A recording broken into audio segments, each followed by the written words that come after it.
applause, please. Thank you. Is the mic working now? Hi, everyone. My name is Meina Zhou, and today I want to talk about how you should implement digital strategy and data science solutions in financial industry. Is it working? So before I start my talk, I do want to give you guys a brief introduction about myself so that you can understand my background better. I'm currently a data scientist and senior consultant at Capco.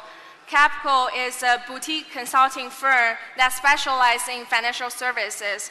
Even though we say we are a boutique consulting firm, we still have more than 5,000 consultants globally. My main job responsibility at Capco is to help them build out the data analytics practice, as well as to help other financial institutions and banks to build internal data science solutions to help them with business management. Before Capco, I was working at a technology/startup company named Bitly. I don't know whether you guys have heard about it or not. It's a link shortening management platform. And during my time there, I was working with a lot of different business teams, including sales, marketing, product, and engineering team to build different data science applications to improve the business management. And since we do have a lot of big data, so I also did a lot of big data analysis, try to understand what is our customers or what are the users' preference across different devices. Saying that I do have both the technology company experience as well as a more business and corporate company experience, I can talk about the difference between those experiences after this talk. If you guys are interested in hearing about that, you can just reach out to me. And I have also included my email address on here in case you have any personal questions. Below that is my Twitter handle, so you can add me on Twitter. We can chat on Twitter, talk about any data science related problems. And now let's get started with the talk. This is the agenda of my today's talk. I will first talk about what is digital strategy and what are the benefits of digital strategy, how you should implement digital strategy in your institution. And then I will go very specifically into the data analytics and data science piece inside of the digital strategy. I will talk about the industry trend, the challenge, as well as how we typically do a data science engagement with our clients. And finally, I will talk about specifically 2 use cases that we have built for our clients. And let's get started with the digital strategy overview. So I want to know how many of you guys think you know very well about what is digital strategy. Please raise your hand. Okay, I see a couple of hands. In this section, I want to mainly talk about around 3 questions. What is digital strategy? And why should we implement digital strategy in the company, as well as what are the actual benefits of implementing digital strategies? So for a lot of companies, or even for many different individuals, digital strategies always means different things. Some companies, they will say, oh, we want to focus on the revolution, or we want to focus on improving the front-end side of your websites, your apps. But some companies, they really focus more on improving their back-end process. So maybe they will implement RPA, robotic process automation, to help their operating model to become more efficient and to save the labor cost. But the most I have seen is that usually companies, they don't have a unified version across the department. They don't really have the talk across the department of, oh, how, as a company, we should build out our digital strategy and how we should improve or how we should digitization our platform across all the departments. So it is really important for every single company to start this conversation with all the departments and come up with a digital strategy in the short term and in the long term. There is not one right answer about what is digital strategy. For each company, you can still customize most of the components inside your digital strategy, and that's what we recommend our customers do too, is we will actually check out their business needs and assess their current state of their digital maturity to determine what will be the best short-term prioritized use case for starting the digital strategy implementation. And then we talk about the long run. And I have listed a bunch of their own definition about digital strategy. They will say digital is the new way of doing business, enabling transformation and bridging gap between technology and business. Some people will say digital is the lifeblood of an organization, simplifying everything it touches. And I do like the piece most is digital is omni-channel and open, because nowadays we all realize that your customers will always interact with your product on different platforms. Their mobile phone, their laptops, or just on web pages. So understanding how they are interacting with your products across different platforms, across different time or locations will truly help you to understand your customers' real needs. And this is, I guess this is a journey, the customer journey that they will experience along the way that they, along the lifetime they interact with your products. So every single step is really important, and that any elements inside that journey will impact how customers think about your product or your services. Now that I have talked about generally how we should define digital strategy, let's talk about why we should implement a digital strategy in your company. So I have listed the 4 main drivers why we should implement digital strategy: their competition, operating model, customer service, and products. So every single company, they want to kind of generate and improve their competitive advantage in their own industries. How can they do that? Through continuous innovation and through continuous improving and digitization of their platform or products will actually help them to win the race in the long run. For the operating model piece, we are talking about more about, so if your company wants to give out or create new product lines or apps or new functions, you need really up-to-date and speed, and you want to scale out the production of those new product lines. So you need to do it very efficiently and properly, and it all should follow a proper process. By implementing digital strategy, it will also help you to improve your customer service. So if you can understand your customer better and you know what they want next, or you can predict what are their next actions, then you will always be in front or before the customer, so that you always know what to serve them next. And for the product side, as I already mentioned, you can always be more innovative and customize your products and services to their needs. And since their needs are always changing, so you need to always be adapting to their changing needs.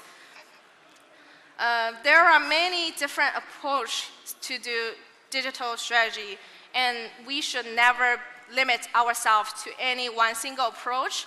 I have listed generally a bunch of approaches that we can get into the digital strategy space. For example, the prototyping, UX, UI design, data monetization, data analytics, digital sales, and messaging.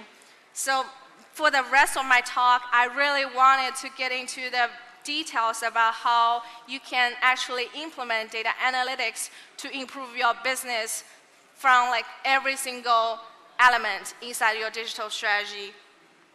And on the right-hand side, I have also posted a graph for the revenue over time, how the implementation of digital strategy can increase the revenue.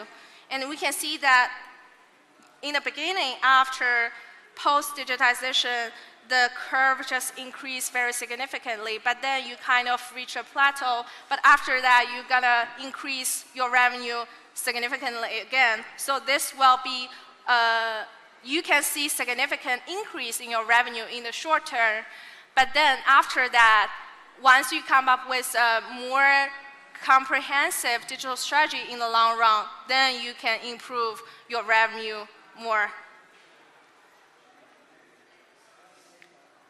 And after talk about why we should implement digital strategy, I want to talk about the specific benefits that we can gain from digital strategy. I have listed out 3 most important benefits.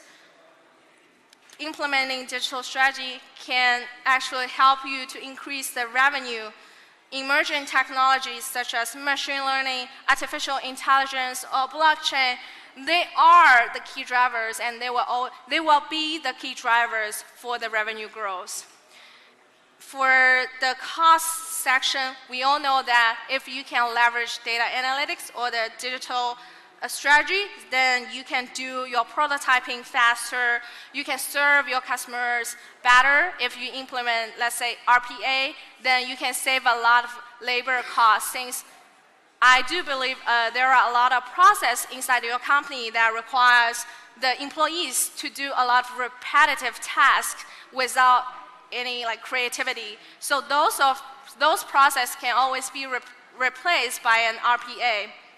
And for our company, we actually have built out a system for one of our clients that we assess how much of the benefits and how much of a cost for different kind of RPA applications gonna be for their company. So they have different departments, they have different branch in different locations. For all those elements, it was taken into consideration. And then they start to think about, oh, so where should I start to do the RPA the first? For the market share increase, and this is a very obvious one, if your company can always stay on top of the innovation side, if you always know what your customers need the most, then your market share will just increase naturally over the time, and eventually you will be the winner or the leaders of the industry. And on the left-hand side, for the digital vision, I have listed out the different maturity state of different companies. So you can actually use that different list to assess where your company is at. Now we have talked about what is digital strategy and what are the benefits of digital strategy. I would like to take the rest of time and spend it on the data analytics and data science implementation in financial service industry. I want to first talk about what are the industry trends and challenges, what are the trending business scenes for the financial services, and what are the common challenges that we are facing when we are doing data analytics project for our clients, as well as what are the different data science, what are the differences of data science implementations across different industries. Here, the industry, I mainly mean the industry in the financial services. Why data science matters so much to financial services? Because we all know that there are a lot of competition among banks and financial institutions. And so data science are truly the power for the banks to customize their products for meeting their clients' need and to accurately assess clients' current and future value, as well as to improve the customer satisfaction level. And a lot of banks, they will say, oh, our data is truly one of the most important assets for our banks, and we want to make it into an actionable items. We want to do this cool data analytics project, and we want to start to invest in data analytics or data science. But are they really doing a good job? I think my answer is no.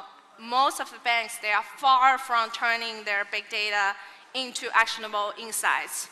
And there are many reasons for that. I will get into that on other slides. But one thing that's true is that what they say is right is really they do collect a lot of data. The daily, every second they collect the transaction data, the investment data, their customer relationship management data.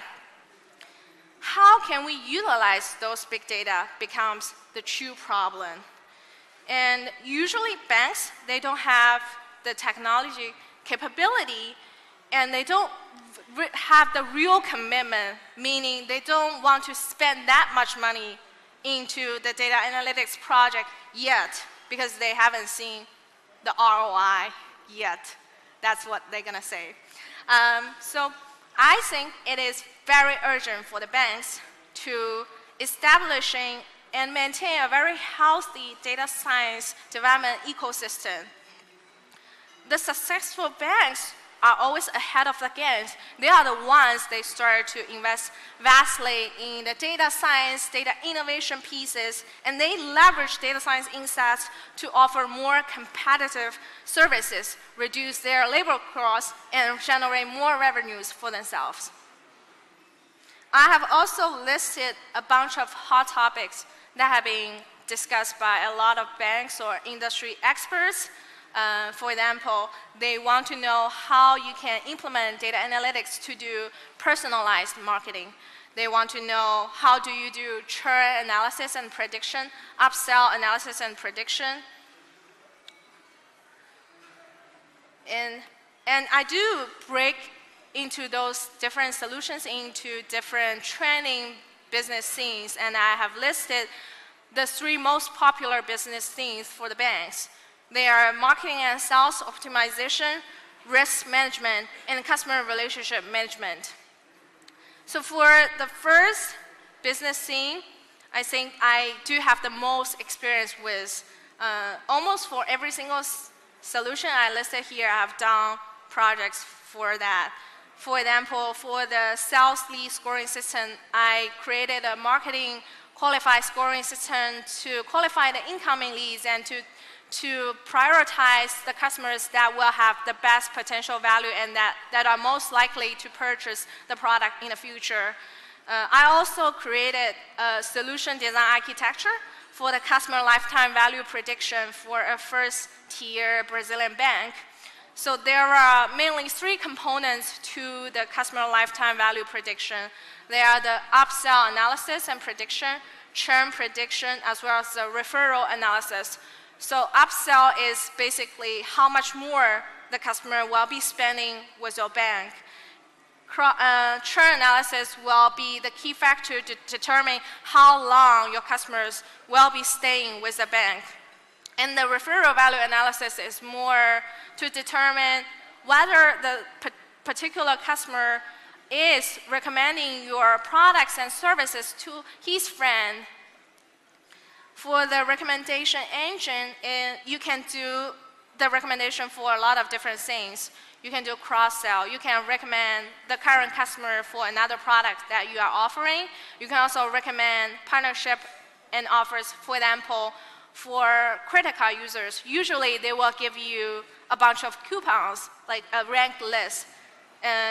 Usually those banks, they partner with those brands, but they do want to present you the most relevant coupons to you so that you are actually going to use the coupons they provided to you.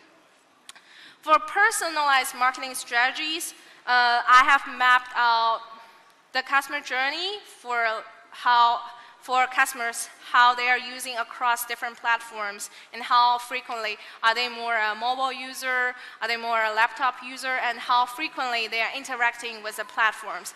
So there's a lot can be done for the personalized marketing strategies. You can determine the best channel to contact your customers, the best location, the best time, and the methods. depends on what kind of data you are capturing every day for your banks or for your company. For the risk management piece, when we are talking about risks, it means different things to different companies. And especially for banks, there are many areas that will involve risk. For example, for the fraud detection, you can have financial statement fraud. You can have fraudulent claims for insurance companies. You can also have money laundering and asset misappropriation for wealth management firms. So for doing those kind of projects, usually we will understand our client's specific need. Is that the specific business area or business line that you want us to create the risk model specifically for you? But because the data that you will be collecting and the model you will be using will depend on what kind of business problems you are analyzing. Credit scoring is another huge thing, I think, in the United States, because we use our credit score to do a lot of things. And banks, they try to use the credit score to know the customer before they have any other information about the customer, and they approve loans or approve applications based on the customer's credit score. And actually, in addition to, let's say, the 3 or 4 credit bureaus that they provide the credit score for the banks can also try to set up their own credit scoring system, meaning they can try to integrate with third-party data and also use their own historical data to actually score how much of a risk that customer is. And once you have that kind of fraud database, or once you know what kind of customer will be a problem to you, then they can implement specific strategies to solve that problem or to prevent that problem. Another area that I list here is the IT security anomaly detection. I think that one is pretty straightforward. If we can identify the IT security anomaly earlier, then we can start to solve the problem earlier, and the less money we're going to lose. Customer relationship management is an area, I think it overlaps with the sales and marketing optimization, but I also think it's worth to bring it individually, because a lot of companies, they will say, well, we want to do customer relationship management analytics. We want to improve how the way we are interacting with our customers, and we want to know our customers better. So you can implement customer segmentations for your specific clients. For example, there was one project I did for a very large electronic retail, and they want to specifically know, so who are the music fans, and who are both the music fans and the sport lovers, because that's like specifically towards their brand value. So I actually extracted that information, and I did analysis on what the clients have browsing in the history. So if they have browsed a lot of music and sports contents, then I will like classify the clients as the sport and music lovers. That's just an example. For the banks, you can classify your customer into different segments in a lot of ways. The net worth level, liquid asset, the way they invest their money. Are they more like a stock person? They want to invest a lot in the stocks, or they want to invest a lot of bonds, something like that. And for the communication channel optimization, as I mentioned, you can optimize across the channels, the time, the content, every single thing that you want to customize your marketing strategy. You can always put it into the models and try to learn, collect the data, and learn what the clients actually wants. And the final piece, or the solution I included for the customer relationship management, is customer satisfaction analysis. This is more involved with natural language processing. So usually when you collect feedback from your customers, it's either their emails between the customers and the customer support, or they are provide feedbacks through any website or the feedback engine that you have in your banks. So it's a lot of unstructured text data. In order to know what they are really thinking, then you need to implement natural language processing to understand how they are feeling about your products over time. And this will be a more training topics in the future.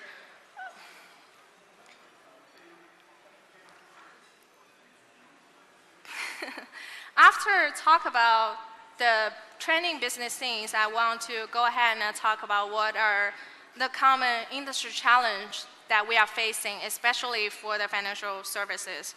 So usually we are dealing with large amount of data, very complex, but they are siloed, meaning you don't know how to, you need to find a way to collect all the data and merge all the data together.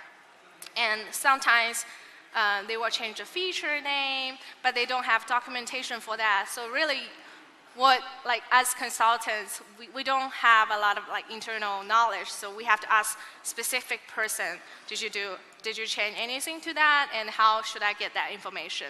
It's a lot of information extraction manually.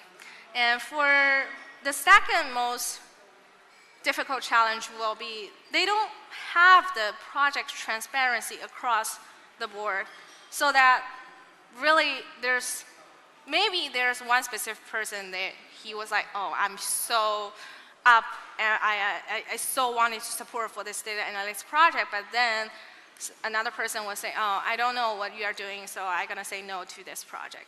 So it's always there going to different directions, and our job is always to communicate the unified message to them and really understand their business needs and tell them what the data analytics project can bring to their business.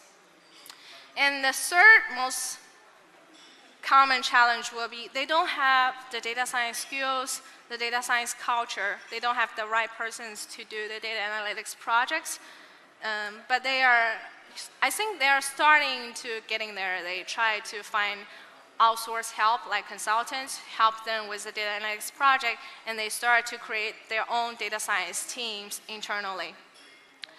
The fourth will be they really think it's really expensive to do data analytics project, and I do agree with that because hiring data scientists and data engineers are very hard. So the market value is very high right now because this is kind of new, but eventually, in the long run, the data analytics project will pay out. And another substitution or alternative is we always recommend our clients say, we could do a POC, we could do a proof of concept for you guys, we do a prototype for the data analytics solution, and you can check out what kind of benefits you can get from that POC, and you decided whether we should do the real engagement or not. And this is a comparison of data science across different industries for the financial services. Usually, they have different focuses. For retail banks, they want to do a lot of customer-facing analytics or predictive analytics of the profitability. The customer acquisition analysts, meaning they want to know how I can get more people open accounts at my banks. For the insurance companies, they usually talk about the risk assessment and management, as well as customer acquisition analytics, because it's really hard for the insurance company to get new customers. For the capital markets company, they invest a lot in the AI trading algorithms for capital allocation, as well as quantitative research, and wealth management will be the asset management analytics and customer relationship management. So recently, I have an engagement with an tier 1 US wealth management firm, and they want to do specifically analytics for their SBL product, the security-backed loans. So they want us to build a data analytics solution to identify, so out from their wealth management clients, who will be the best customers to target, who will be the ones are willing to apply for the SBL. And that's more for I think that's more for identifying the ideal clients for them.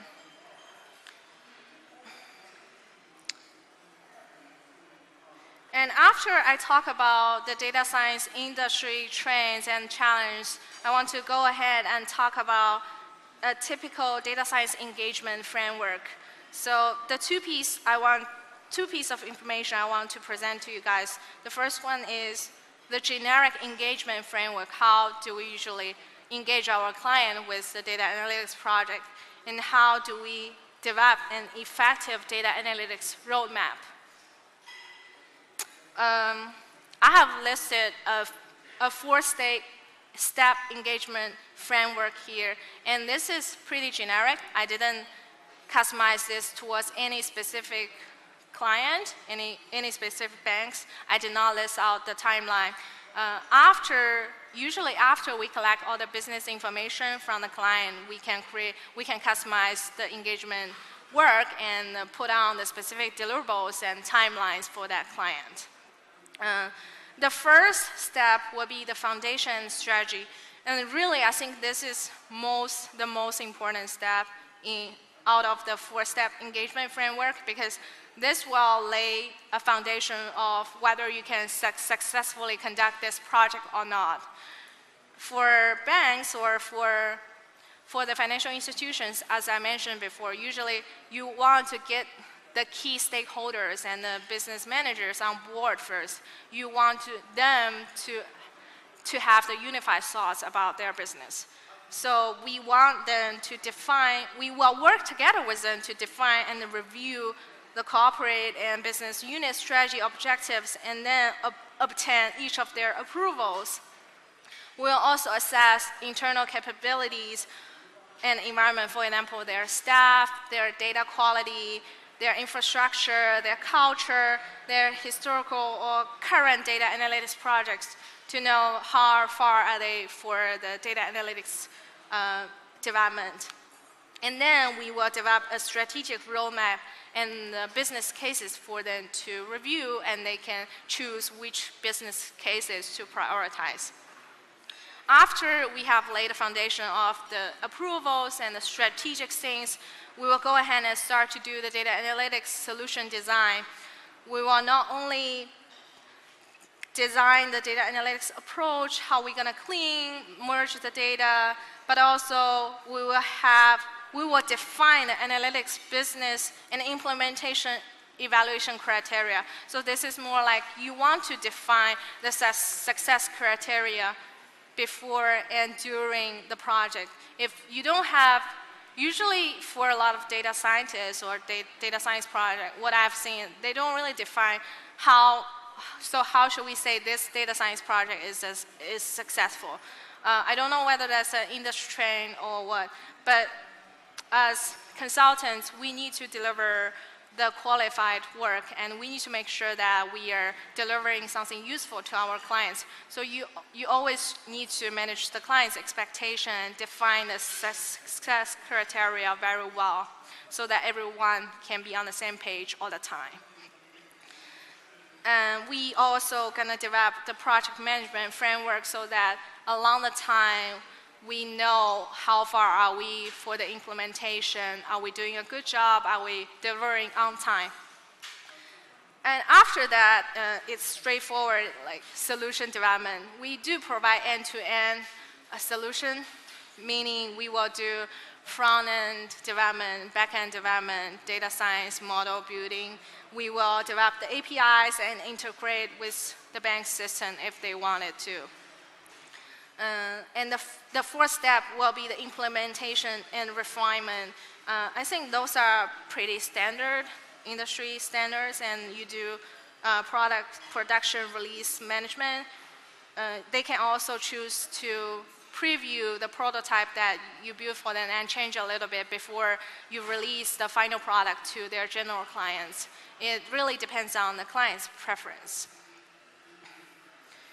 And now that we know generally how we engage with our client for the data science solutions, then I want to talk about how we build data analytics roadmap.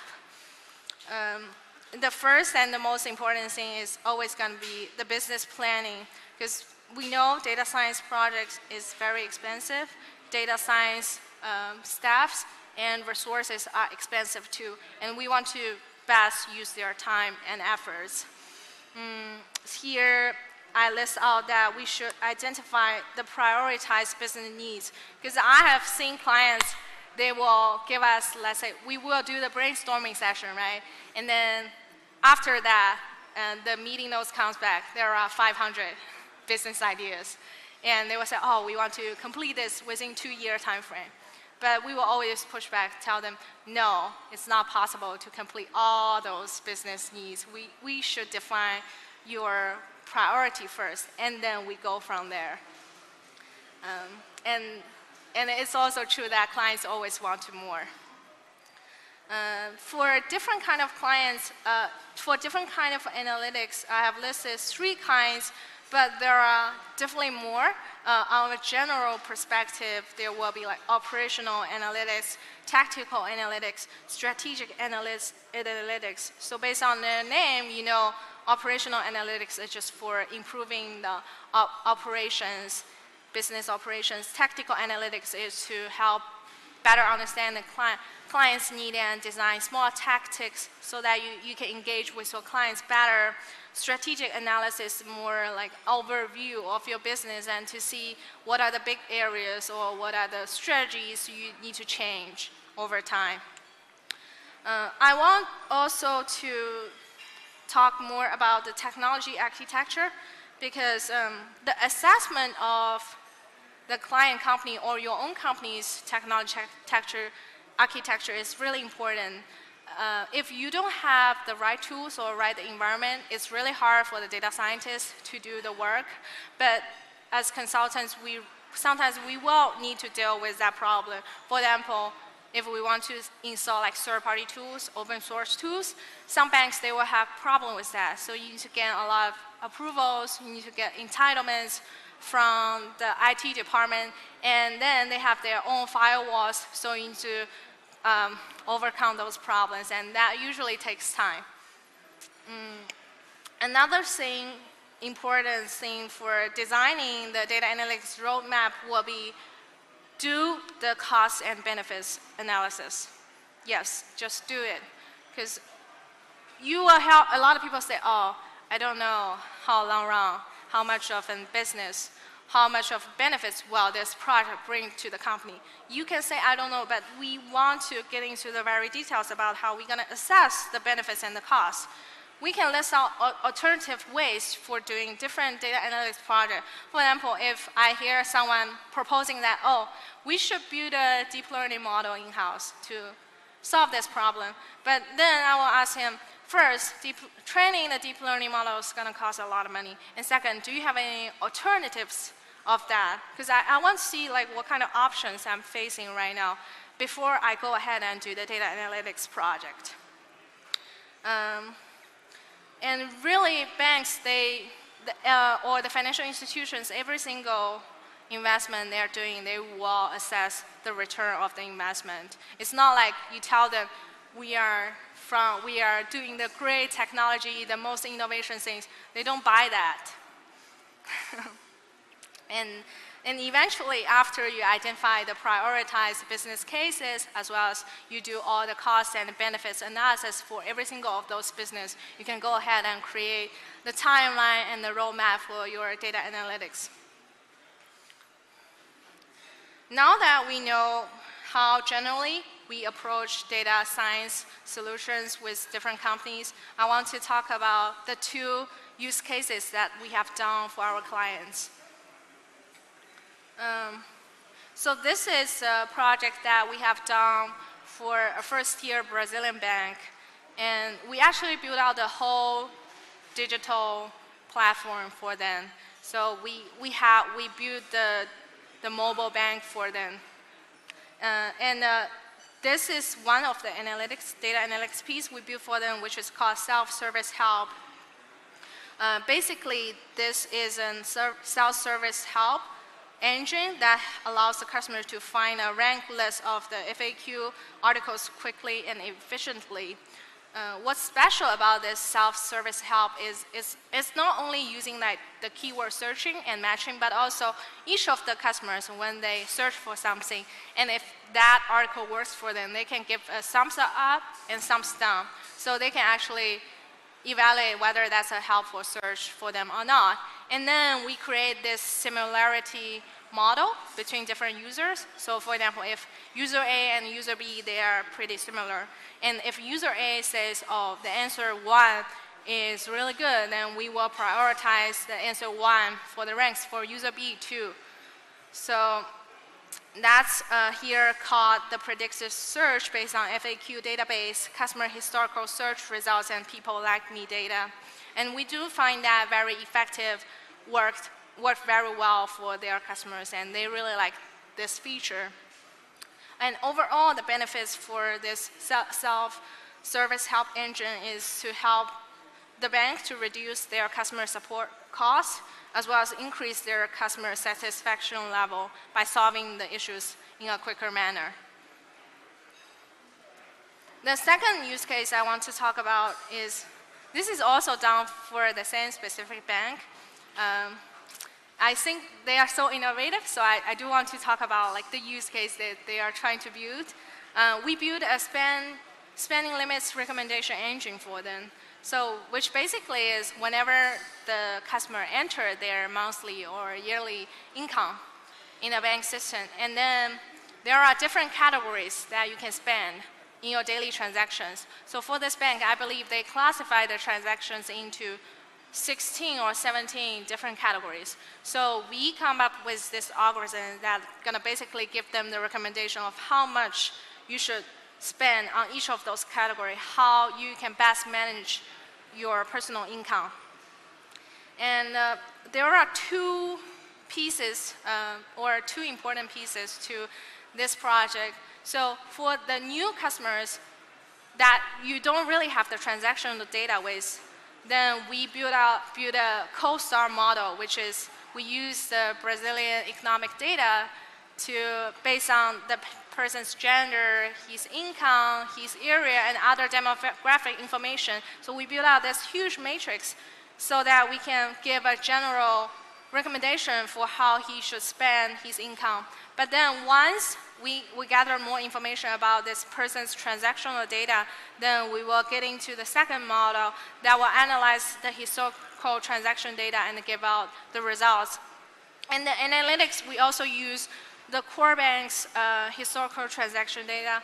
We use, I believe, like 6 billion transaction data to come up with the second piece of model to understand how people are using their money in different categories.